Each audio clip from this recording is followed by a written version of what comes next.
What's up guys, welcome back to another GGF video. Now today we're going to be taking a look at the GALAX GTX 1070 Ti Extreme Sniper White Edition. Now if you're familiar with the GALAX sort of Sniper White Edition range, it's very similar to their non-1070 Ti, which we reviewed about 7 months ago. Same sort of design, same sort of style. I do like this style. It just gives you something a little bit different. It's got the RGB on the back plate and it's got the whole white design. Main differences between this one and the previous model is you get the extra features of the 1070 Ti card. And as you can tell by the box, same as last time, if you do purchase this card, you will be getting headshots left, right and center. But before we take a look at this card, a quick word from our sponsor. Time to cable this bad boy up.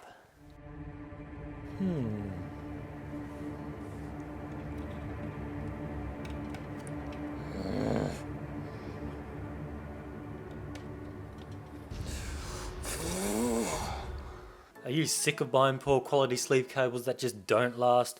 Build like a pro and upgrade to Pro. Introducing the new Pro Series sleeve cables from CableMod. Simply choose a Pro compatible cable on the CableMod website, configure the sleeve color to your liking and slide the upgrade to Pro option. Also don't forget to choose your plastic or aluminium cable comb color, which are available in white, silver or black. Once you go Pro with CableMod, you'll never go back. For more information, head to cablemod.com.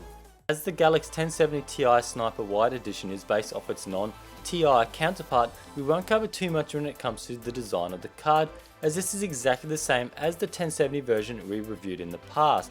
We'll put a link to that review in the description. So what is new on the 1070 Ti Sniper? First off, Nvidia has bumped the CUDA cores up to 2432 from 1920. Also the base clock has a slight bump to 1607, while the boost bumps up to 1683. But to note, memory speed, size and bandwidth stays the same at 8 gigabits, 8 gigabytes of memory and runs at 256-bit GDDR5. Overall, I very much like the design of this series of card, especially for the price point GALAX are asking. The card is strong, basically sag free due to the beefy backplate, and also plenty of RGB, which is controllable by the Extreme Tuner Plus software. Just a note on the backplate that it is relatively thick, so just bear in mind if installing the card in the first 16 by slot, you may encounter clearance issues with memory modules or motherboard I/O covers. Powering the card, you'll need an 8 and 6 pin PCIe cables, and the card comes in at 280mm long, which to me is about an average size card.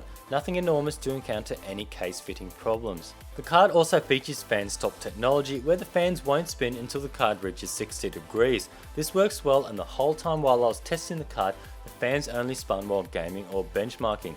While working in Windows, the fans never spun, making the card completely silent. For benching the card, we'll be comparing the 1070 Ti Sniper White Edition against its 1070 non-Ti counterpart.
Now the performance of the card was good. The only card I did have to bench it against was its baby brother, the non-1070 Ti version.